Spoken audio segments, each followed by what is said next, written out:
Tlenoxe, Temashiki. Tlenoxe Intlaquiloqui, que otro escritor. Bueno, hay un libro de un personaje que se llama Virgilio Valladares. ¿Qué toca y Virgilio Valladares y Amos? Virgilio Valladares y Amos y toca América Levántate se llama el libro. América Levántate. Es un libro pues muy complicado de conseguir. Bueno, ya no se consigue literalmente, solo en copias de copias. Muy crudo, pero que bueno, para los que tenemos el interés de conocer nuestra cultura, pues es un libro muy propio, América Levántate, en el contexto histórico. Pues historiador igual interesado por nuestra cultura.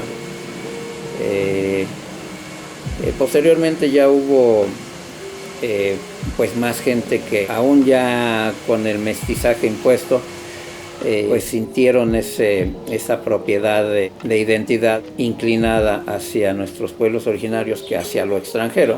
Y bueno, pues ahí se puede mencionar otra mujer muy, muy valiosa, Juana Gutiérrez de Mendoza, conocida en el contexto histórico como Juana Belén, por su mismo interés y origen, pues se ocupó de generar muchos escritos, ¿no? Primeramente periódicos, revistas en los tiempos de la Revolución, cosa que es casi impensable que en esos tiempos de la Revolución una persona de pueblos originarios hubiera generado esa condición de crear medios de información al respecto del pensamiento de la gente de pueblos originarios y con los conocimientos de los pueblos originarios, pero también para informar a la gente del pueblo originario. Y entonces pues esta mujer fue una gran luchadora, absolutamente desconocida por la historia, pero a lo mejor podríamos mencionarla como tan valioso su trabajo como el mismo Emiliano Zapata, o como a lo mejor pues decir Pancho Villa.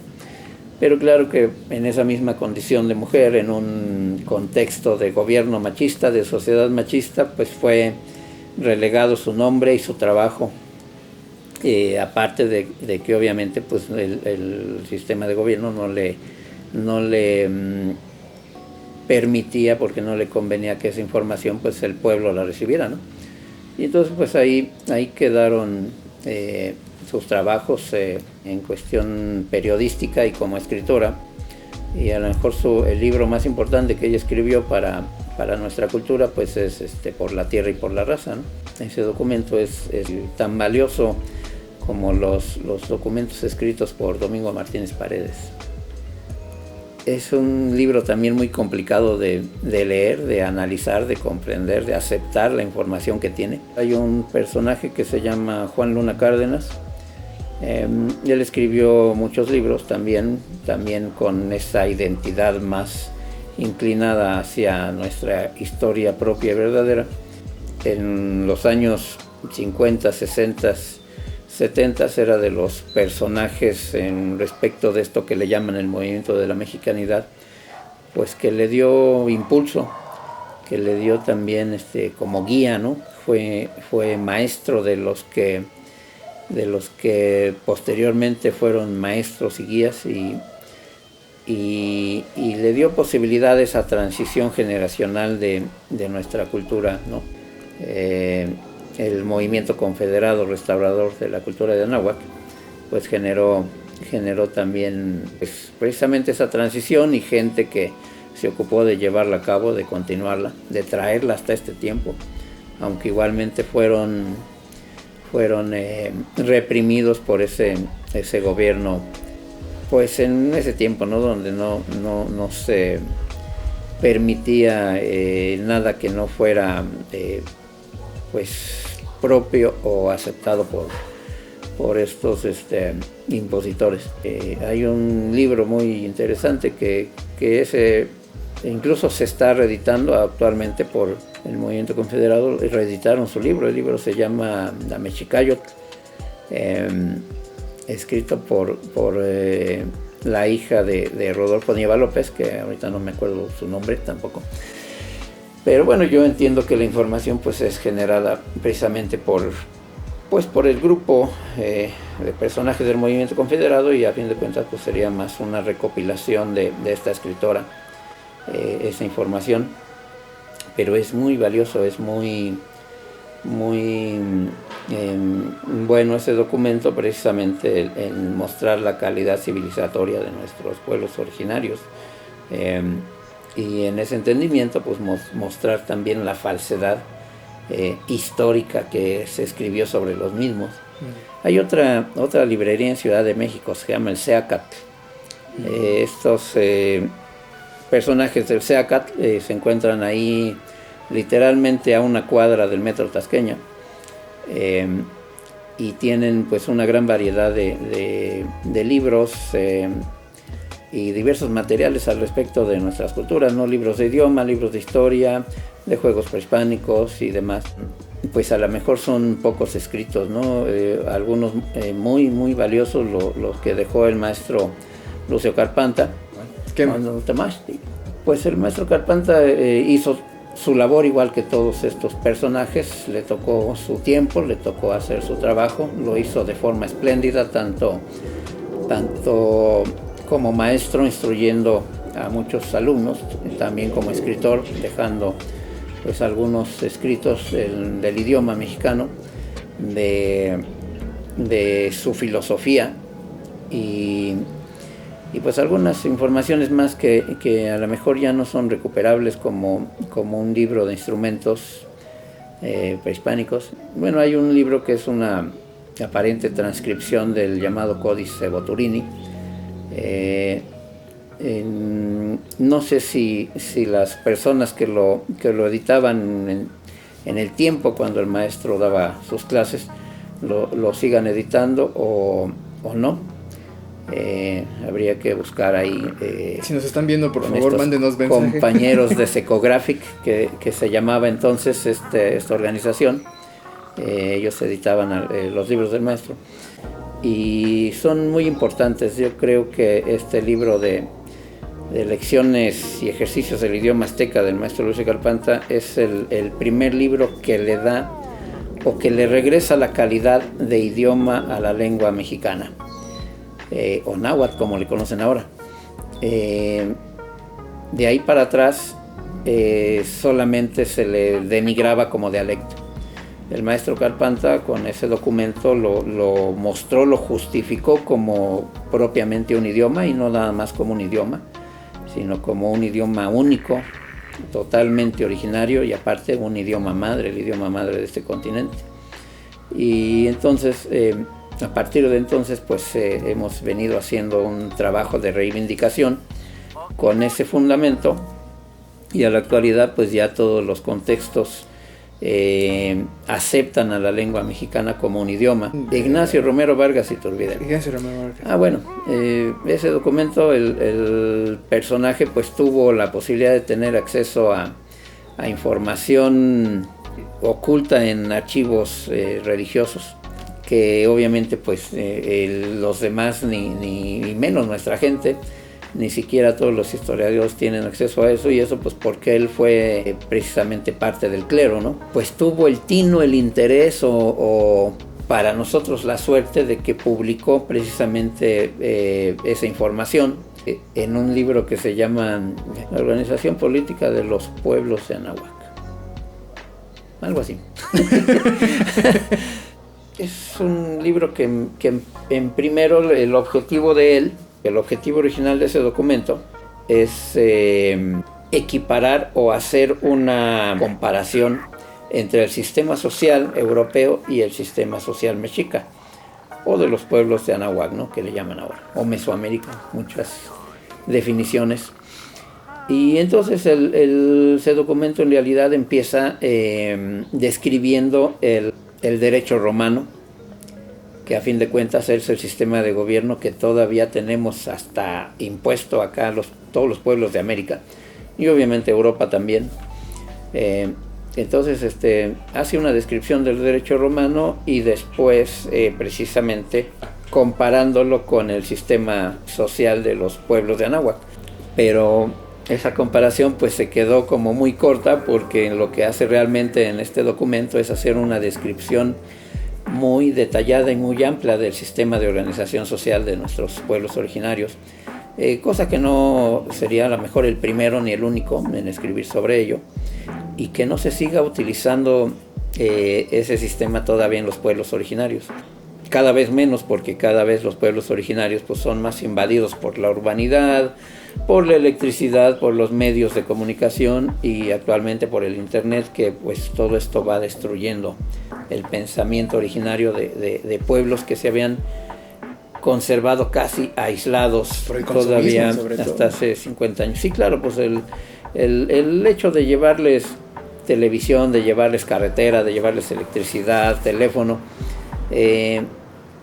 no es un beneficio para esta gente. Al contrario, ha sido en prejuicio de su calidad cultural. ¿Por qué? Porque pues empieza por cambiar sus costumbres, por obviamente hacerles olvidar su lenguaje, su pensamiento, su propia filosofía y también su historia. Que es un poco lo que ha pasado aquí en los pueblos de la montaña de Texcoco. Sí, por supuesto. Pues aquí los pueblos de la montaña, digamos que hace 30 años, prácticamente no tenían electricidad, o mínimamente empezaba a llegarles electricidad, no había carreteras asfaltadas que subieran allá. A lo mejor empezaban, si acaso, a tener radio, entonces conservaban todavía muy, muy completo el idioma y sus costumbres, su pensamiento, su forma de vivir armoniosamente con la naturaleza. Claro que en el pensamiento actual, o en el contexto actual urbano y social, pues se entiende a lo mejor un poco como retrógrada o bárbaro el hecho de que no haya un baño. Le jales a la cadena y se vaya al río, ¿no? Le jales a la cadena y se vaya al río. Es lo que pasa también aquí en Texcoco. No, bueno, no, pero es todavía más peor, ¿no? Que ocupes agua pura y limpia para los desechos. Se entiende de esa forma y bueno, estos pueblos durante miles de años atrás y hasta digamos más o menos esa situación de 30 años vivieron de forma muy natural, sin que eso les causara pues conflictos ecológicos o conflictos socioecológicos o sociopsicológicos. Lo que por el contrario ahora esta supuesta modernidad pues les está llevando, ¿no? Un ejemplo así muy terrible que alguna vez escuché de un señor del pueblo de Tecuanulco es que dice, no, pues es que antes pues vivíamos aquí todo muy bien, ¿no? Y todos convivíamos y había mucho respeto. Dice, pero a los jóvenes ya ni te saludan, de hecho ya ni los ves, porque ya se la pasan en su casa viendo pornografía todo el día. Y entonces eso es muy terrible, porque eso es lo que les lleva a la supuesta modernidad, la supuesta civilización. Les corrompe su pensamiento, les corrompe su calidad humana y los convierte pues en simples consumidores del sistema imperialista, ¿no? Esa calidad civilizatoria, si bien se dice que cuando se pierde un lenguaje se pierde una parte de la cultura humana, o sea, la cultura no es exclusivamente el lenguaje, ¿no? Sino también su pensamiento y su filosofía de entender la vida. Así ha sucedido literalmente con todos los pueblos originarios.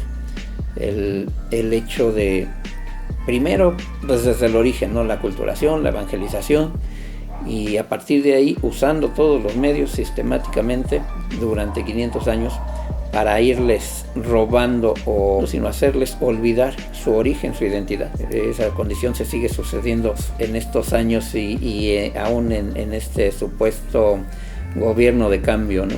Los pueblos originarios en realidad en la actualidad están en un hilo muy delgado de perder esa posibilidad de transición generacional. Si ahorita no se hace primero un rescate de sus formas de cultura y una transmisión propia del mismo, la siguiente generación, los niños que ahorita empiezan a crecer, ya no van a tener posibilidad de identificarse con su cultura, de sentirla como una identidad, de sentirse identificados con ello, ¿no? ¿Por qué? Porque tan solo los jóvenes, los adolescentes y jóvenes de estos pueblos originarios en la actualidad, precisamente por esa invasión, esa imposición ideológica precisamente de formas de pensamiento extrañas y de quererles, o más bien de hacerles creer que lo bueno es lo extraño, que lo bueno es lo gringo, lo europeo, lo asiático, ¿no? Habiendo aquí tantas formas propias, tantos instrumentos propios. Siendo cultura madre. Siendo cultura madre y no teniendo que pedirle prestado a ningún otro pueblo, nuestros jóvenes, nuestros adolescentes, pues buscan esa originalidad en lo extraño, ¿no? En lo extranjero. ¿Por qué? Pues porque lo nuestro es ocultado, es denigrado, mal informado, y entonces prefieren imitar lo extraño que buscar sus orígenes propios. Así es. Temachtiqui, ¿cómo fue que en Texcoco, aquí en Tetzicoco, se dio esta cuestión de la invasión? Porque aquí teníamos la Moxcali más grande, ¿no? Uh-huh. Platíquenos un poco qué era Tetzicoco y cómo fue que aquí se dio esa cuestión de la invasión. Bueno, actualmente le llaman Texcoco, así como pronuncias, Tetzicoco es su nombre original, ya deformado durante los siglos. En ese tiempo de la invasión pertenecía a una serie de ciudades en las que estaba asentada la Confederación Mexicana, la Confederación Mexica. Así como nos nombra precisamente uno de estos escritores, que es Ignacio Romero Vargas Iturbide, en su documento, la Confederación Mexicana, que era el Hueyitlactocayos Nexicoli, pues estaba asentada en ciudades muy importantes, que luego erróneamente le llamaron la Triple Alianza, o bueno, amañadamente le llamaron así la llamada Triple Alianza, ¿no? de Texcoco, Tenochtitlan y Tlacopan. Entonces, siendo esta una mala interpretación y mañosamente mal informada,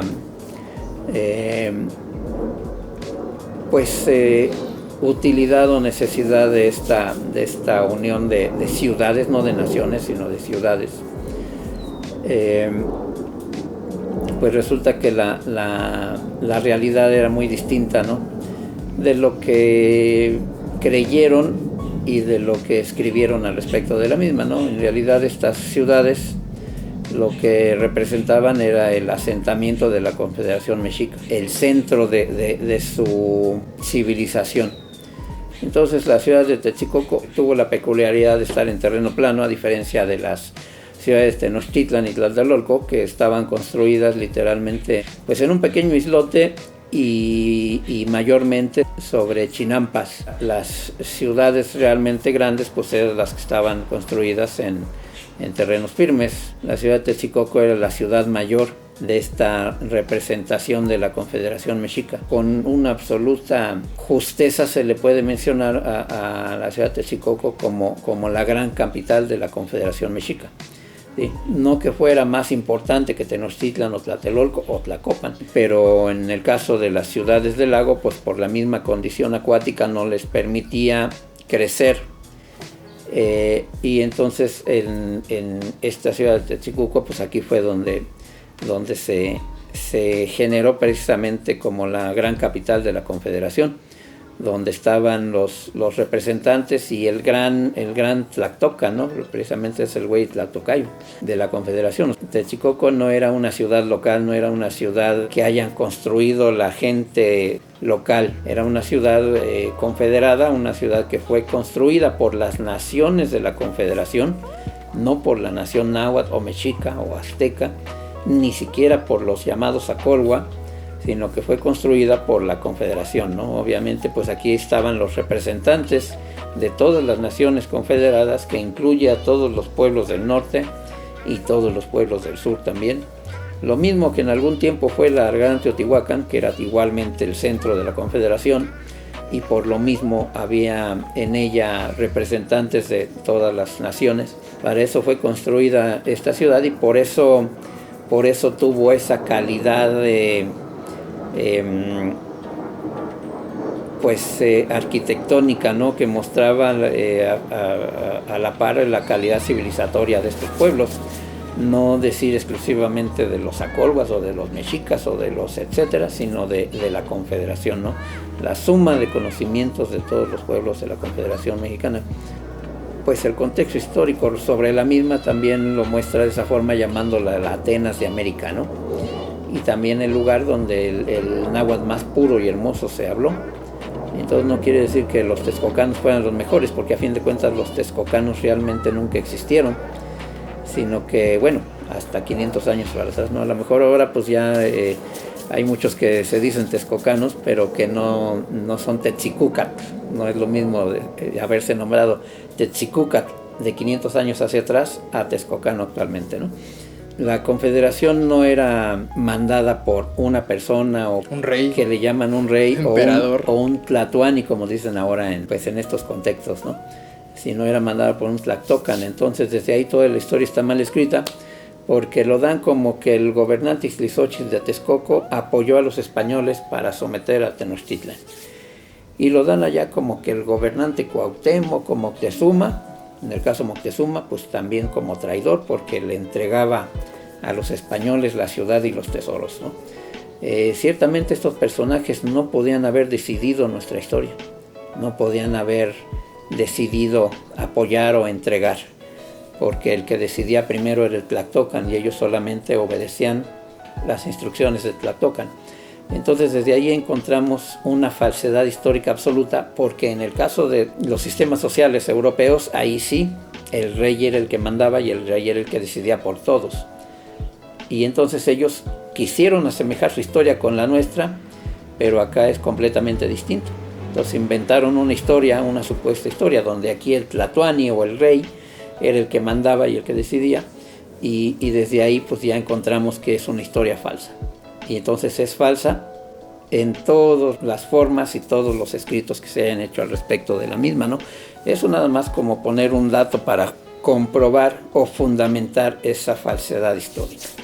Y de ahí, pues cuando leemos esos documentos, entonces encontramos una historia ficticia, una historia fantasiosa, donde pues lo que ellos buscan es primero vanagloriarse como grandes militaristas, y después justificar los genocidios que cometieron en esta tierra. Ponerlo como una liberación de pueblos, ¿no? Que justamente en internet ahorita hubo un pequeño debate hace poco, porque el presidente de un estado español había puesto, ¿no? Que gracias a España se habían liberado de los pueblos de aquí de Anáhuac, ¿no? Palabras más, palabras menos, ya pondremos el tweet. Igual, varios medios españoles, Vox España puso una cosa similar, ¿no? Y es lo que dice, o sea, se refritea, sí, exactamente, la mentira histórica, ¿no? Para justificar el genocidio y la destrucción.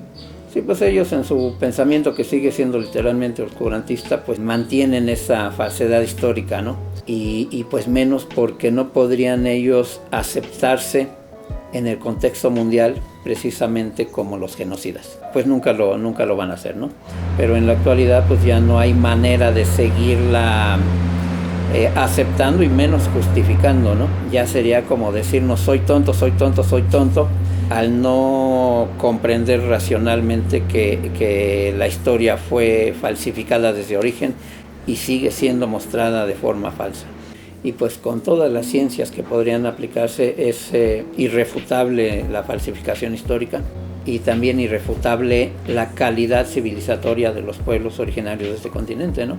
Una condición más que muestra precisamente la calidad que nuestros antepasados generaron en cuestión de civilizaciones, que los alimentos que ellos generaron con una ciencia que ahora se conoce como agronomía, de plantas muy simples desarrollaron plantas que producen alimentos que en la actualidad literalmente alimentan al mundo entero, ¿no? El maíz pues es la semilla que en todo el mundo ya se siembra, alimenta a todas las naciones del mundo. Y es la producida número uno en el mundo. Exactamente. Y bueno, fue generada por nuestros antepasados y sigue siendo de una enorme calidad nutricional. Y bueno, no es la única, ¿no? Porque si hablamos del chocolate, del cacahuate, el cacao, ¿no? No chocolate, sino cacao, ¿no? El cacahuate, el jitomate, el tomate y bueno, una enorme cantidad de amaranto, la espirulina.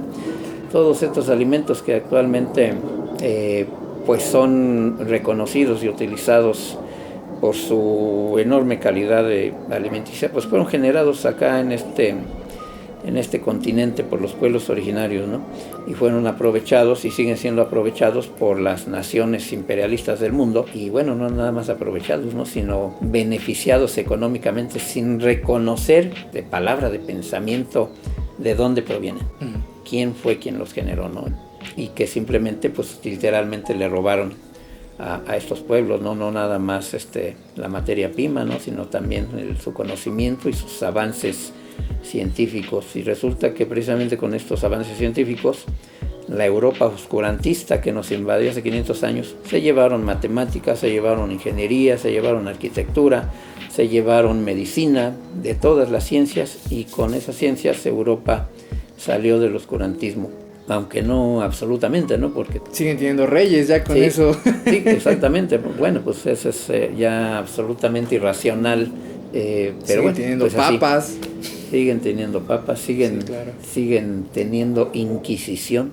Ahora sí que el Vaticano no la ha borrado. Claro. Y aparte no ha reconocido su barbarie. Pero no, igual otra de las condiciones que ellos igualmente jamás van a aceptar. ¿Y por qué? Porque, bueno, ¿a quién le aplica ahora el genocidio? ¿No? Se entiende que, o se sabe que el genocidio es un delito que no prescribe, pues a la institución, pero ¿a qué persona? Sí, no, pues. Pues ya prácticamente es imposible, ¿no? Pero bueno, hay dos personajes aquí en Texcoco, precisamente, que fueron víctimas de esta institución, la Inquisición.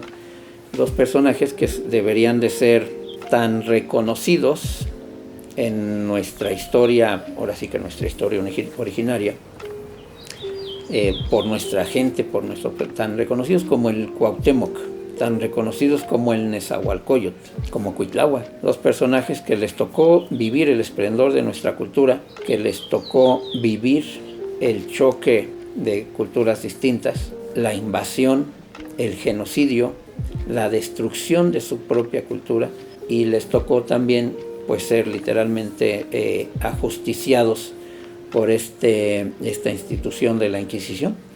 Uno de los personajes, en el contexto histórico se le llama Ocelot, pues también el contexto histórico lo menciona como originario del pueblo de Papalotla, aquí en la región de Acolhuacan, Texcoco. La información pues que se tiene por los pocos registros históricos que hay es que él pues seguía practicando su forma, su cultura, sus formas religiosas, que se le llaman así en el contexto del entendimiento extraño. En el pensamiento nuestro pues es sus rituales respecto de su pensamiento y filosofía en la armonía con la naturaleza, ¿no?